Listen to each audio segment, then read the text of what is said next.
ಇದು Bigg Boss ಕುರಿತಾದಂತಹ exclusive mega story. Bigg Boss ಮನೆಯಲ್ಲಿ ಹಿಂಗೂ ನಡೆಯುತ್ತಾ ಅಂತ ಹೇಳಿ ಯೋಚನೆ ಮಾಡ್ತೀರಿ. ಬಿಗ್ ಬಾಸ್ ಅಭಿಮಾನಿಗಳು ನೋಡಲೇಬೇಕಾದಂತಹ ಸ್ಟೋರಿ ಇದು. ಬಿಗ್ ಹೌಸ್ ನಲ್ಲಿ ಹಾಗಾದ್ರೆ ನಡೀತಾ ಇದೆಯಾ ಮೋಸದಾಟ?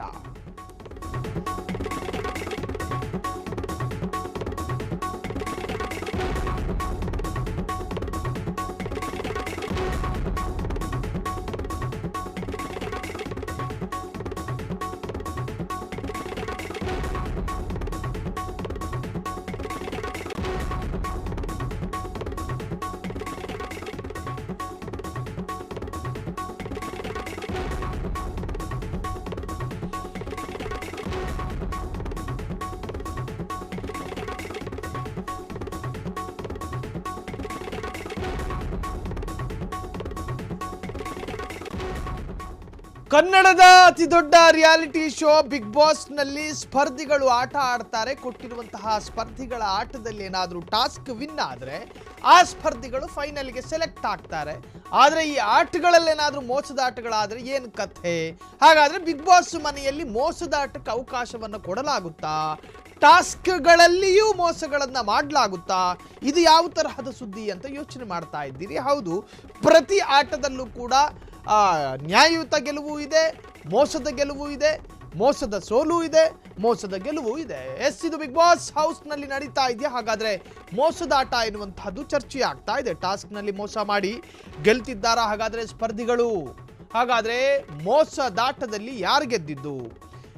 ಮೋಸದಾಟದಲ್ಲಿ ಯಾರು ಗೆಲ್ತಾ ಇದ್ದಾರೆ? ಹಾಗಾದ್ರೆ ಬಿಗ್ ಬಾಸ್ ನಲ್ಲಿ ಪ್ರಾಮಾಣಿಕ ಎನಿಸಿಕೊಂಡಿದ್ದ ಧನ್ರಾಜ್ ಪ್ರಾಮಾಣಿಕವಾಗಿ ಅಭಿಪ್ರಾಯ ನೀಡುವುದರಲ್ಲಿ ಧನ್ರಾಜ್ ಎತ್ತಿದ ಕೈ. ಮಿಡ್ ವೀಕ್ ಎಲಿಮಿನೇಷನ್ ನಿಂದ ಬಚಾವಾದಂತಹ ಧನರಾಜ್ ಹೇಳಿ ಕೇಳಿ ಒಂದು ಉತ್ತಮ ಸ್ಪರ್ಧಿ ಅಂತೇಳಿ ಈಗಾಗಲೇ ರುಜುವಾತಾಗಿದೆ.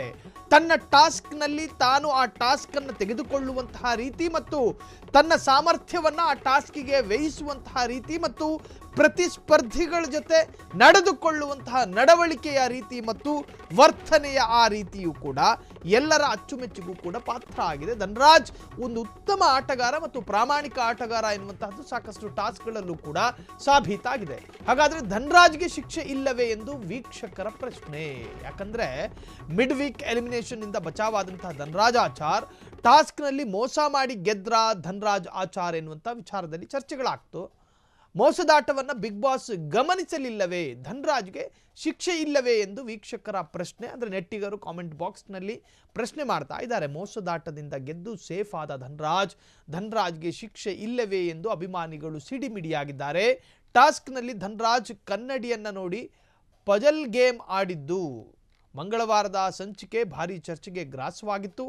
ಬಿಗ್ ಬಾಸ್ 11ರ ಸ್ಪರ್ಧಿಗಳು ಹೀಗೆ ಮಾಡುತ್ತಿರುವುದಾದರೂ ಯಾಕೆ ಎಂದು ಪ್ರಶ್ನೆಗಳು ಕೂಡ ಈಗ ಸಂಚಲನವನ್ನು ಮೂಡಿಸಿದೆ. ಹಾಗಾದರೆ ಧನ್ರಾಜ್ ಮಾಡಿಕೊಂಡ ಎಡವಟ್ಟೇನು? ಇಲ್ಲಿ ಧನ್ರಾಜ್ನ ಸಾಕಷ್ಟು ಟಾಸ್ಕ್ಗಳನ್ನು ನೀವು ಗಮನಿಸಿದ್ರೆ ಗೊತ್ತಾಗುತ್ತೆ. ಆ ಟಾಸ್ಕ್ನಲ್ಲಿ ಧನ್ರಾಜ್ ಪ್ರಾಮಾಣಿಕವಾಗಿ ಆಡ್ತಾ ಇದ್ರು. ಮೋಸದಾಟದಿಂದ ಗೆದ್ದು ಸೇಫ್ ಆದ ಧನ್ರಾಜ್ಗೆ ಶಿಕ್ಷೆ ಇಲ್ಲವೇ? ಅಭಿಮಾನಿಗಳು ಸಿಡಿಮಿಡಿಯಾಗಿದ್ದಾರೆ. ಸೊ ಧನ್ರಾಜ್ಗೆ ಯಾಕಿಲ್ಲ ಶಿಕ್ಷೆ? ಟಾಸ್ಕ್ ನಲ್ಲಿ ಧನ್ರಾಜ್ ಕನ್ನಡಿಯನ್ನ ನೋಡಿ ಪಜಲ್ ಗೇಮ್ ಆಡಿದ್ದು, ಅಂದ್ರೆ ಕನ್ನಡಿಯನ್ನ ನೋಡಿ ಪಜಲ್ ಗೇಮ್ ಆಡಿದ್ರು ಅಂತ ಹೇಳಿ ಮಂಗಳವಾರದ ಸಂಚಿಕೆ ಭಾರಿ ಚರ್ಚೆಗೆ ಗ್ರಾಸವಾಗಿದೆ. ಅಂದ್ರೆ ಅವರು ಕನ್ನಡಿಯನ್ನ ಯಾವ ಉದ್ದೇಶಕ್ಕೆ ನೋಡಿದ್ದಾರೆ ಎನ್ನುವಂಥದ್ದು ಕೂಡ ಆ ಕನ್ನಡಿಯನ್ನ ನೋಡಿ ಅವರಿಗೆ ಆಟದ ಸುಳಿವು ಸಿಕ್ಕಿರುತ್ತೆ. ಸೊ ಆಟದಲ್ಲಿ ಈಸಿಯಾಗಿ ಗೆದ್ಕೊಂಡಿದ್ದಾರೆ ಅಂತ. ಮೋಸದಾಟದಿಂದ ಗೆದ್ದು ಸೇಫ್ ಆದ ಧನ್ರಾಜ್, ಹಾಗಾದ್ರೆ ಆ ಮೋಸದಾಟಕ್ಕೆ ಶಿಕ್ಷೆ ಇಲ್ವಾ? ಧನ್ರಾಜ್ಗೆ ಶಿಕ್ಷೆ ಇಲ್ಲವೇ ಎಂದು ಅಭಿಮಾನಿಗಳು ಸಿಡಿಮಿಡಿ ವ್ಯಕ್ತಪಡಿಸಿದ್ದಾರೆ. ಹಾಗಾದ್ರೆ ಧನ್ರಾಜ್ ಮಾಡಿಕೊಂಡಿರುವಂಥ ಎಡವಟ್ಟೇನು? ಧನ್ರಾಜ್ ಗೇಮ್ ಆಡ್ತಾ ಇದ್ದಂತಹ ಸಂದರ್ಭದಲ್ಲಿ ಆ ಟಾಸ್ಕಿಗೆ ಸಂಬಂಧಪಟ್ಟ ಹಾಗೆ ಮುಂಭಾಗದಲ್ಲಿರ್ತಕ್ಕಂಥ ಮಿರಾರನ್ನು ಗಮನಿಸ್ತಾರೆ. ಕನ್ನಡಿಯಲ್ಲಿ ಗೇಮಿನ ಸುಳಿವನ್ನು ಅರಿತು ಆ ಗೇಮನ್ನು ಗೆದ್ರ ಎನ್ನುವಂಥದ್ದು ಈಗ ನೆಟ್ಟಿಗರ ಆಕ್ರೋಶಕ್ಕೆ ಕಾರಣವಾಗಿರುವಂಥದ್ದು. ಹಾಗಾದರೆ ಕನ್ನಡಿಯನ್ನು ನೋಡಿ ಆ ಗೇಮಲ್ಲಿ ಗೆಲುವು ಸಾಧಿಸಿದ್ರ ಧನ್ರಾಜ್, ಕನ್ನಡಿ ನೋಡಿದ್ದು ಮೋಸದಾಟ ಅಲ್ವಾ ಅಂತ ಹೇಳಿ. ನೋಡಿ, ಧನ್ರಾಜ್ ಈ ಹಿಂದೆ ಆಡಿದಂಥ ಅಷ್ಟೂ ಆಟಗಳಲ್ಲಿ ಪ್ರಾಮಾಣಿಕ ಪ್ರಯತ್ನಗಳು ಕಾಣ್ತಾ ಇತ್ತು.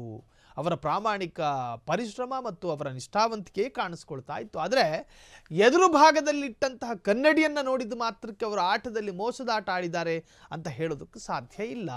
ಈಗ ಬಿಗ್ ಬಾಸ್ ಅದರ ವಿರುದ್ಧ ಕ್ರಮ ಕೈಗೊಳ್ಳಬೇಕು ಅಂತ ಹೇಳಿ ನೆಟ್ಟಿಗರು ಆಕ್ರೋಶವನ್ನು ವ್ಯಕ್ತಪಡಿಸ್ತಾ ಇರತಕ್ಕಂಥದ್ದು ಗೋಚರವಾಗ್ತಾ ಇದೆ. ನನ್ನನ್ನು ನಾಮಿನೇಟ್ ಪ್ರಕ್ರಿಯೆಗೆ ಶುರು ಮಾಡಿ ಪ್ಲೀಸ್ ಅಂತ ಬೇಡಿಕೊಂಡ ಧನ್ರಾಜ್ ಧನರಾಜ್ ತಾವು ಮಾಡಿದ ತಪ್ಪನ್ನು ಒಪ್ಪಿಕೊಂಡಿದ್ದಾರೆ. ನೋಡಿ, ಇದೊಬ್ಬ ಆಟಗಾರನ ಒಂದು ಪ್ರಾಮಾಣಿಕ ಆಟಗಾರನ ಲಕ್ಷಣ.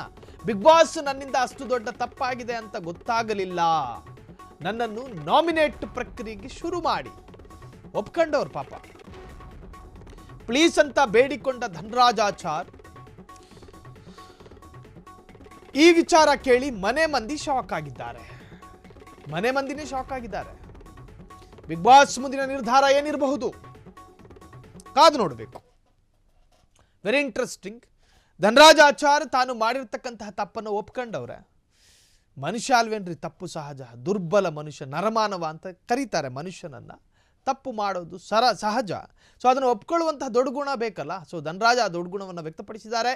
ಸೊ ಇದನ್ನು ಈ ತಪ್ಪು ಒಪ್ಪುಗಳನ್ನು ಸ್ವೀಕರಿಸಿ ಆ ತಪ್ಪಿಗೆ ಶಿಕ್ಷೆ ಅಥವಾ ಆ ತಪ್ಪಿಗೆ ಕ್ಷಮೆಯನ್ನು ಕೊಡೋದು ಬಿಗ್ ಬಾಸ್ನ ಮನೆ. ಬಿಗ್ ಬಾಸ್ ಏನು ತೀರ್ಮಾನ ಮಾಡುತ್ತೋ ನೆಟ್ಟಿಗರು ಕಾತುರದಿಂದ ಕಾಯ್ತಾ ಇದ್ದಾರೆ. ಆ ತೀರ್ಮಾನ ಧನಾತ್ಮಕವಾಗಿರುತ್ತೋ ನಕಾರಾತ್ಮಕವಾಗಿರುತ್ತೋ ಗೊತ್ತಿಲ್ಲ. ಬಿಗ್ ಬಾಸ್ನ ತೀರ್ಮಾನ ಬಂದ ಮೇಲೆ ಧನರಾಜ್ ವಿಚಾರದ ಬಗ್ಗೆ ಮಾತನಾಡೋದಕ್ಕೆ ಸಾಧ್ಯ.